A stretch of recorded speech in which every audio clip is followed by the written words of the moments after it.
Hello students, welcome back to my YouTube channel. कैसे हैं आप सभी लोग? I hope you all are fit and healthy. Students, हमने प्रीवियस लेक्चर में plastics as materials of choice के बारे में स्टडी करी थी। आज हम अपना नेक्स्ट टॉपिक स्टार्ट करने जा रहे हैं जिसका नेम है plastics and the environment. So students, ये सिंथेटिक फाइबर्स एंड प्लास्टिक्स का लास्ट टॉपिक है। स्टार्ट करते हैं। When we go to the market, we get usually things wrapped in plastic or packed in polythene bags। यानी कि हम जब भी मार्केट जाते हैं तो हमने देखा है कि हमें क्या होता है कि सारा जो सामान है वो या तो रैप्ड होगा प्लास्टिक में या फिर हमको पैक्ड मिलता है पॉलीथीन बैग्स में। यानी जब भी कुछ अगर आप लोग मार्केट जाते हैं तो सब्जी वगैरह परचेज़ करते हैं तो पॉलीथीन बैग्स में वो हमें पैक्ड करके दी जाती है, या फिर अगर हम कुछ भी चीज़ अगर ख़रीदते हैं तो प्लास्टिक्स में रैप्ड करके मिलता है। That is one reason why plastic waste keeps getting accumulated in our Holmes.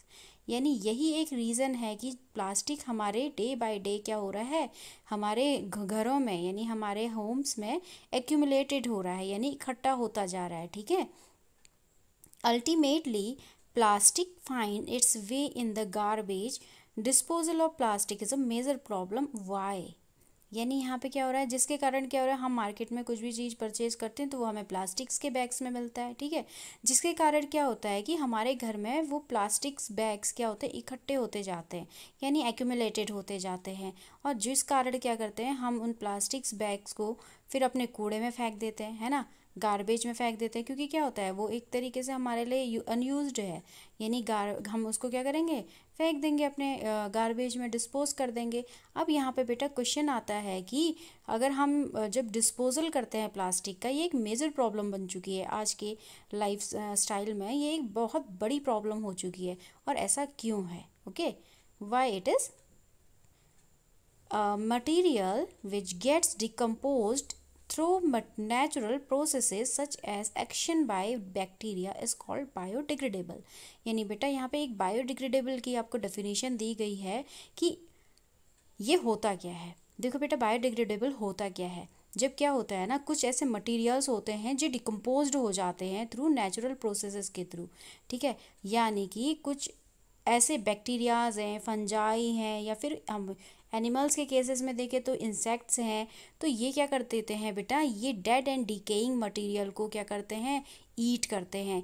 या फिर ये जो जितना भी हमारा वेस्ट मटेरियल होता है, नेचुरल वेस्ट जो होता है, उसको क्या करते हैं, फीड करते हैं, खाना खाते, उसको खाते हैं, तो वो डिकम्पोज्ड होता रहता है, मतलब उसको ख़त्म करते रहते हैं। ठीक है। ये तो नेचुरल प्रोसेस हो गई। तो ये किसके थ्रू होता है, हमारे बैक्टीरियाज के थ्रू होता है, या फिर फंजाई के थ्रू होता है, या फिर आपके इंसेक्ट्स के थ्रू होता है।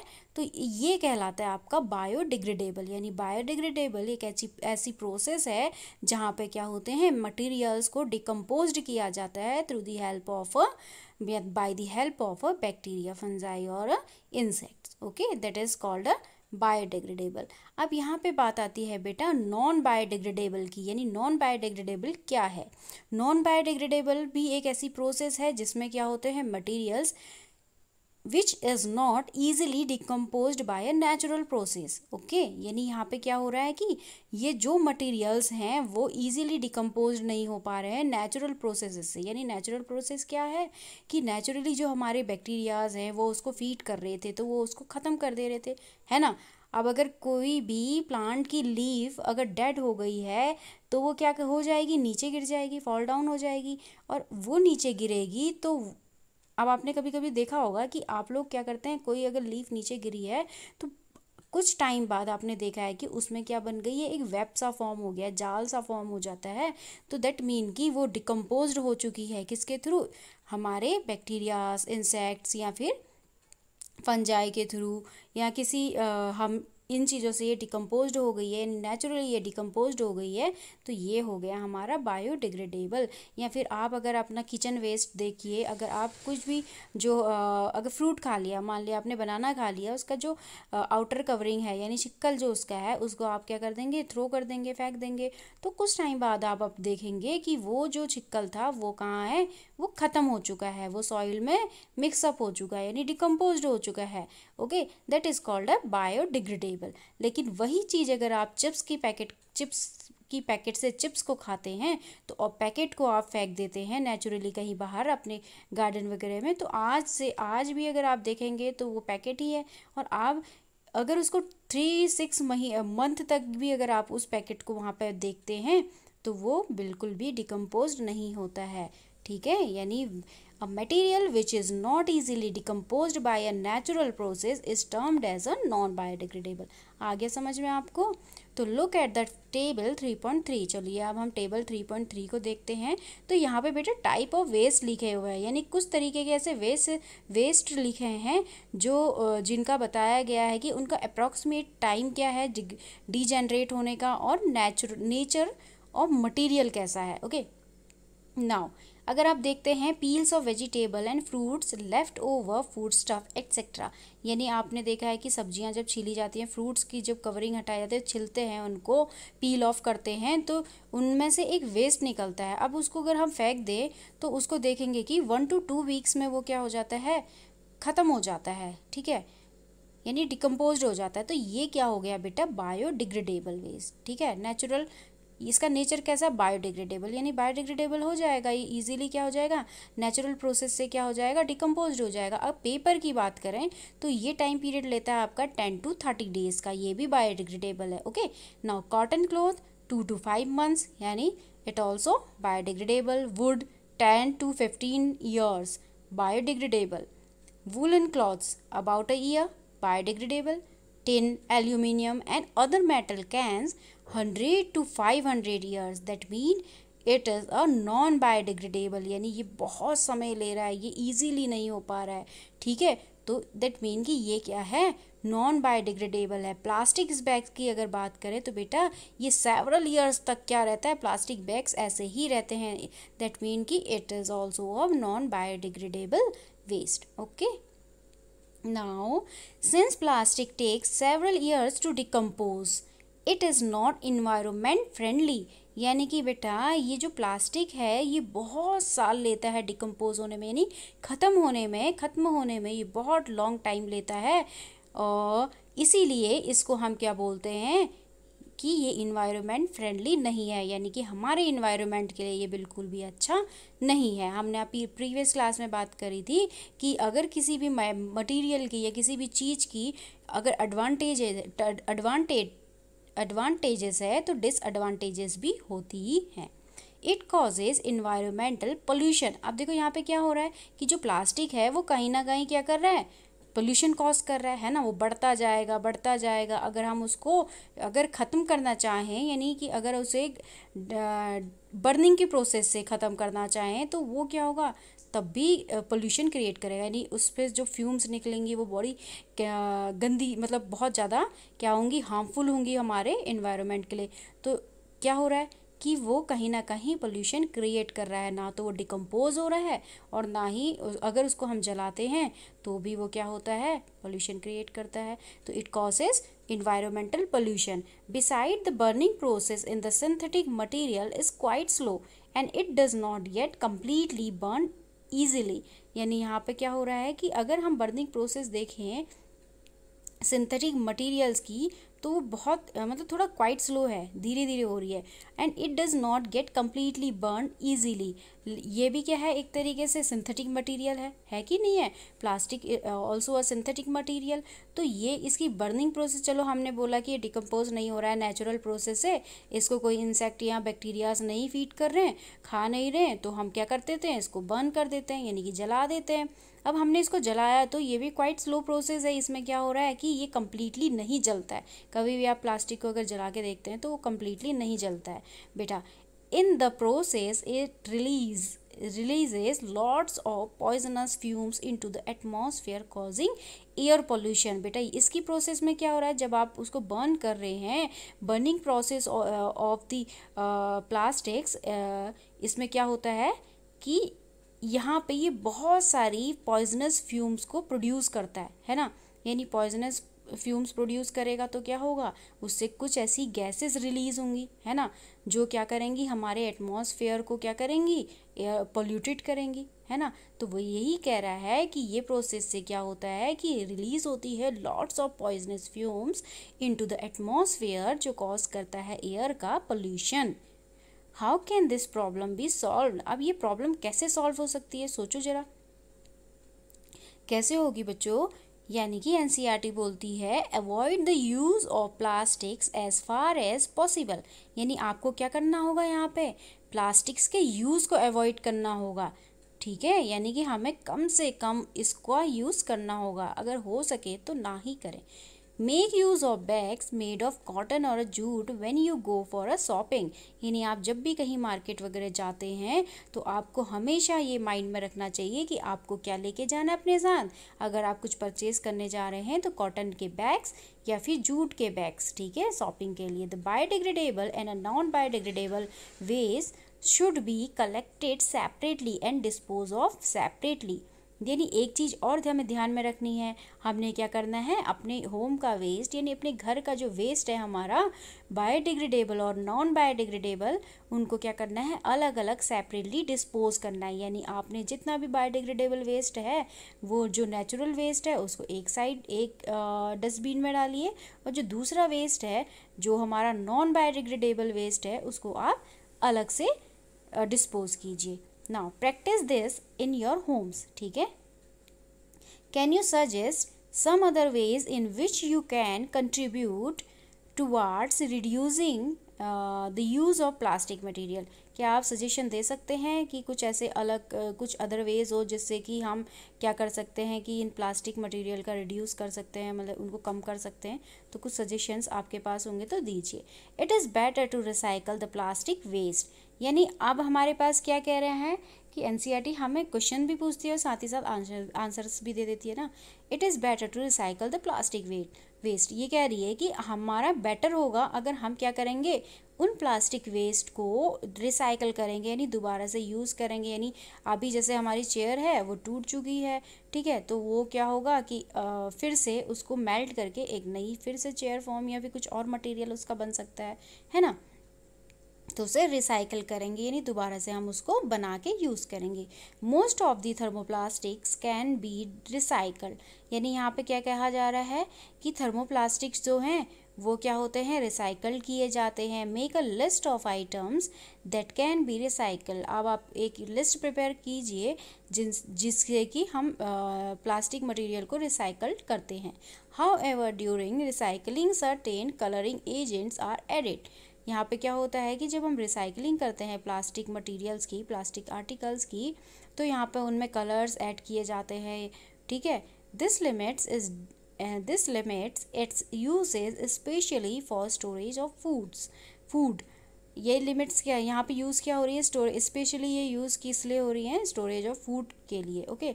As a responsible citizen remember the 4R principal.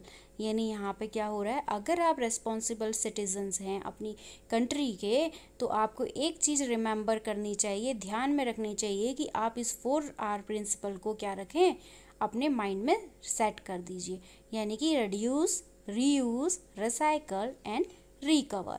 अब बेटा यहाँ पे रिड्यूस का मीनिंग क्या है, रिड्यूस का मीनिंग है कि आप प्लास्टिक आर्टिकल्स को कम से कम यूज़ कीजिए, यानी अवॉइड कीजिए, ठीक है। अब रीयूज़ का मीनिंग यहाँ पे क्या है कि आप क्या कीजिए, उसको दोबारा से यूज़ कीजिए। यानी कि अगर आपके पास कोई पॉली का बैग है और आपके पास मान लो आपको मार्केट शॉपिंग के लिए जाना है और आपके पास ना ही जूट है और ना ही कॉटन का बैग है, तो आप क्या करेंगे, उसी प्लास्टिक के बैग को लेके चले जाइए, क्योंकि आपको मार्केट जाएंगे तो दोबारा से वही प्लास्टिक बैग घर में मिल जाएगा। इसका मतलब पहले से आपके पास प्लास्टिक्स बैग हैं और फिर से आपके पास वो क्या हो जाएंगी, कलेक्ट हो जाएंगी, तो आप उसी को फिर से रीयूज़ कर दीजिए।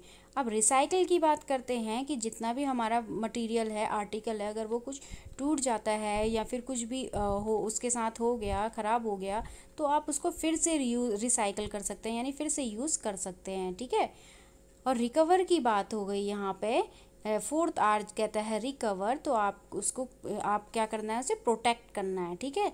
Now develop habits which are environment friendly. आपको अपने अंदर एक ऐसी हैबिट को डेवलप करना है जो क्या होगा, इन्वायरमेंट फ्रेंडली होगी।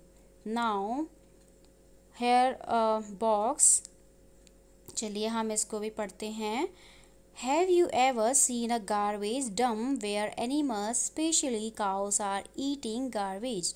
क्या आपने बेटा देखा है जो गार्बेज डंप होता है जहाँ पे क्या करा जाता है, हम लोग सारे के सारे पूरी एक सोसाइटी के लोग क्या करते हैं, अपना गार्बेज को डंप करते हैं। तो आपने वहाँ पे देखा होगा कि जो बहुत कुछ एनिमल्स होते हैं लाइक काऊ, स्पेशली काउस ज़्यादा देखने को मिलती हैं। तो काऊ वहाँ पे क्या करती है, उस गार्बेज में खाती है, खाना खाती हैं, ओके, फीड करती है वहाँ का जितना भी मटेरियल है। In the process of eating the food waste they swallow materials like polythene bags and wrappers of food. अब जब वो वहाँ कचरे से खाना खा रही है बेटा, गार्बेज से खाना खा रही है, तो साथ ही साथ वो क्या कर देती है, वो पॉलीथीन को भी स्वेलो कर देती है, निगल लेती है और खा लेती है। तो उसके कारण क्या, और साथ साथ क्या कर देती है, जैसे रैपर्स होते हैं उनको भी वो खा लेती है। ठीक है, can you imagine the consequences? अब तुम इमेजिन कर सकते हो कि क्या होगा, क्या उनके साथ होगा। The plastic materials choke the respiratory system of these animals.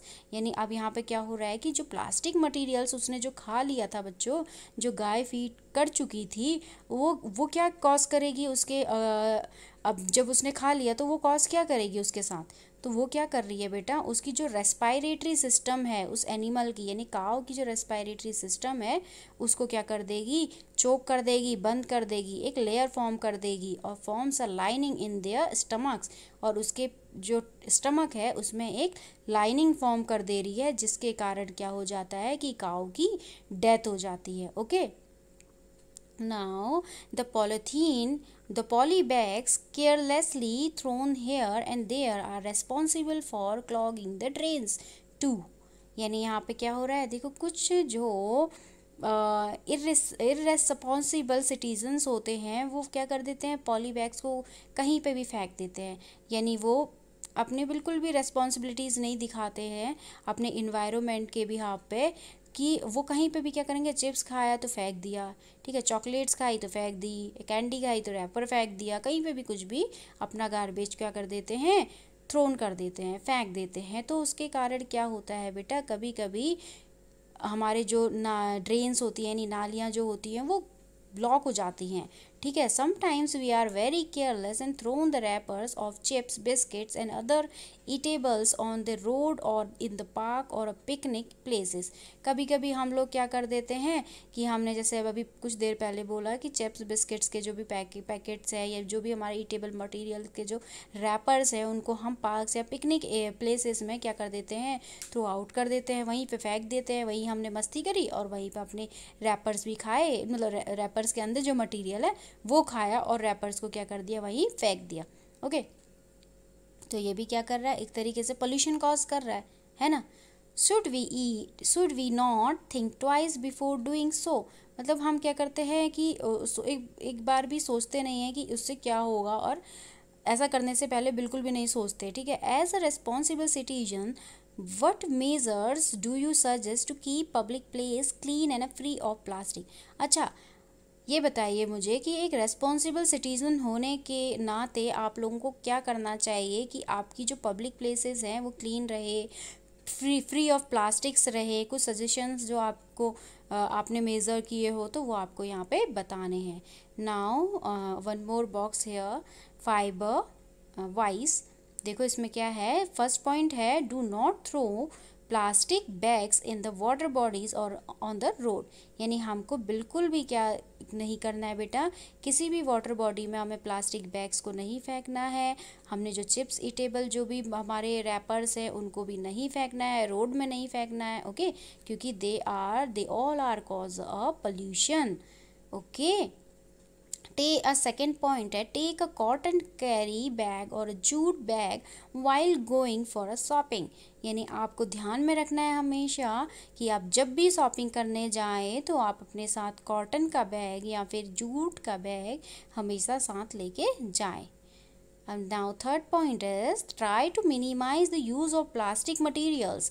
Example यहाँ पे दिया है, use a steel lunch box instead of plastic one. यानी आपको क्या ध्यान में रखना है बेटा यहाँ पे कि आप प्लास्टिक मटेरियल को कम से कम यूज़ करें। और साथ ही साथ जब टिफ़िन लेके जाते हैं ना स्कूल्स पे, तो प्लास्टिक्स के डिफरेंट डिफरेंट कलर्स के, डिज़ाइंस के आपके प्लास्टिक के टिफ़िन्स होते हैं, आपको बड़े अच्छे लगते हैं, वेरी अट्रैक्टेड वो आपके लिए होते हैं, अट्रैक्टफुल होते हैं, है ना। तो आपको बेटा ये नहीं देखना है कि वो आपको कितना फैसिनेट कर रहा है, आपको ये देखना है कि आपके इन्वायरमेंट में उसके थ्रू क्या इम्पैक्ट पड़ रहा है। ठीक है, तो आपने क्या करना है, इन प्लास्टिक मटेरियल्स को अवॉइड करना है और क्या यूज़ करना है अपने लंच बॉक्स में, स्टील के लंच बॉक्स को लेके जाना है। ओके, सो आज हमारा ये चैप्टर यहीं पे ख़त्म हो चुका है, ये हमारा लास्ट टॉपिक था। तो ओके, तो thank you students and have a great day, bye.